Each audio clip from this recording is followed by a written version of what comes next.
The Bureau as critic on William J. Maxwell's FBIs. William J. Maxwell's FBIs. How J. Edgar Hoover's Ghost Readers Framed African American Literature, 2015, makes a claim that sounds at first like a conspiracy theory made respectable by footnotes, that the FBI under J. Edgar Hoover was not merely a hostile observer of 20th century African American literature, but one of its most sustained, if unacknowledged, institutional readerships. And that this surveillance apparatus in watching, cataloging, and reacting to Black writers for decades actively helped shape the literary tradition it was trying to contain. Built from years of Freedom of Information Act requests that pried open FBI files on dozens of major writers, the book reframes the history of 20th century Black letters as inseparable from the history of state surveillance that shadowed it.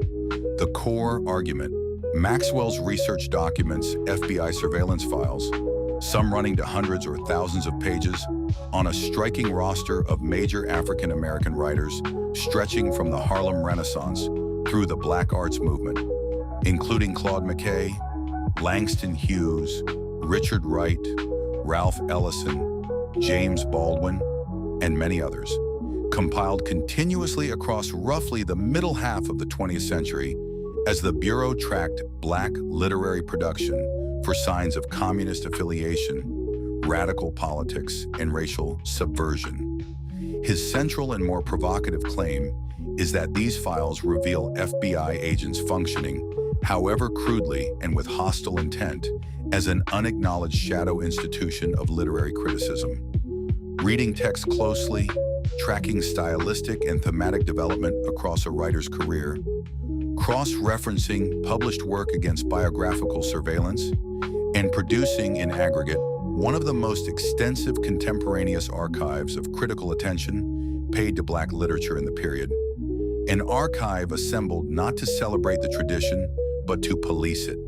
From this, Maxwell builds his most contested argument that this surveillance was not simply a passive record of literary history, but an active force within it. Writers who knew or suspected they were being watched, he argues, made strategic choices in response about what to publish, how to frame politically sensitive material, whether to travel, publish abroad, or moderate public statements, meaning the surveillance apparatus became, in effect, an uninvited co-author of the tradition's development, shaping not just its reception, but aspects of its production.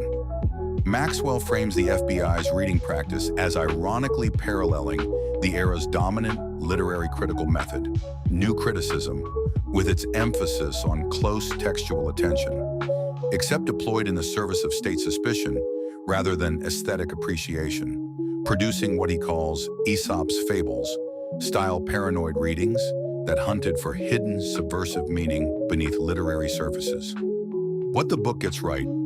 The book's evidentiary achievement is substantial and on its own would justify the work's importance. Maxwell's FOIA campaign recovered and synthesized a scale of documented surveillance.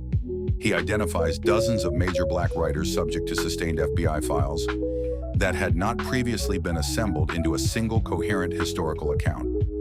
This grounds a study that could easily have become speculative in painstaking archival specificity, and it situates individual writers' surveillance within the Bureau's much longer institutional history of monitoring Black political movements, tracing continuity from the World War I era surveillance of Marcus Garvey's movement through the Bureau's later notorious COINTELPRO operations against the Black Panther Party and other Black Power organizations.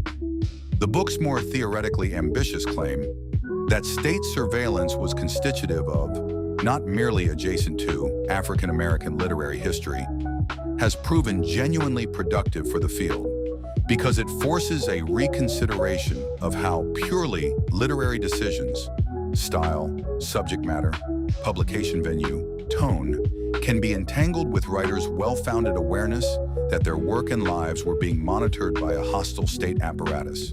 This connects Maxwell's project to a broader body of Cold War cultural history, including work on the CIA's covert involvement in literary magazines and international cultural diplomacy, that has shown how thoroughly state power shaped mid-century literary production in ways literary history had often treated as autonomous from politics.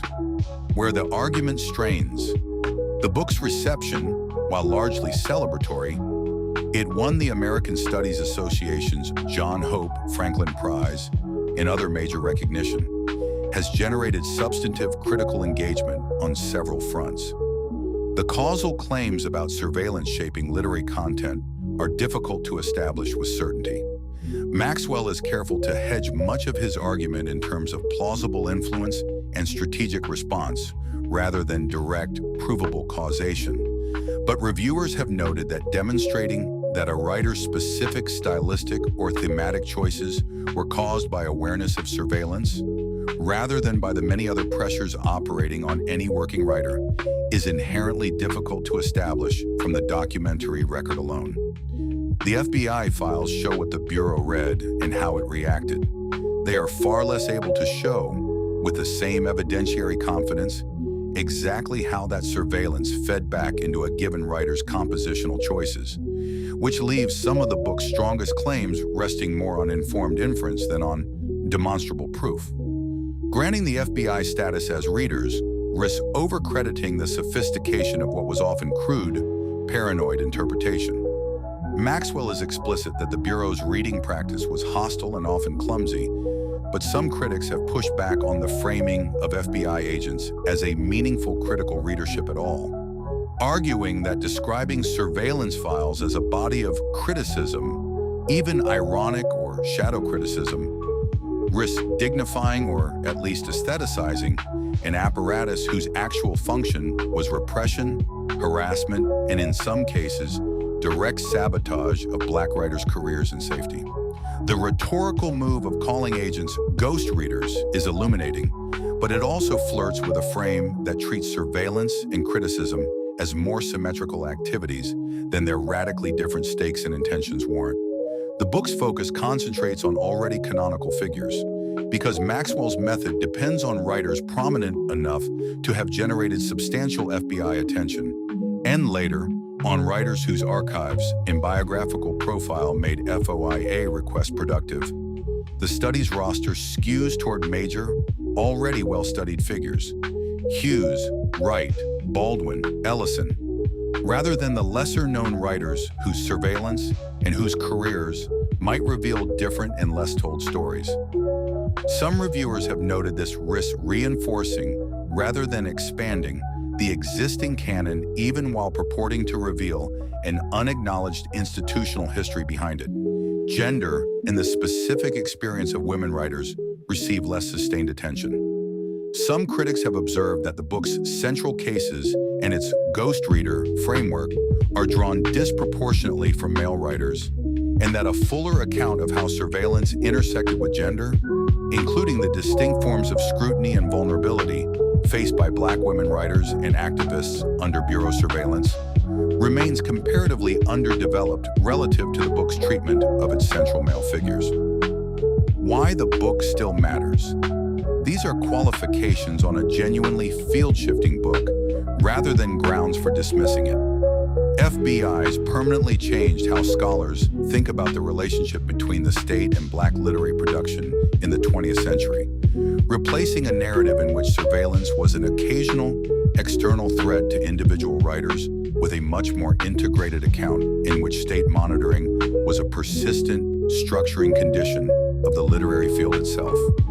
Whether or not every specific causal claim about surveillance shaping a given text can be proven, Maxwell's larger argument that no history of 20th century African American literature is complete without reckoning with the fact that its major practitioners wrote knowing or reasonably suspecting that the state was reading over their shoulder has become difficult to unsee and difficult to write around in the literary history that has followed.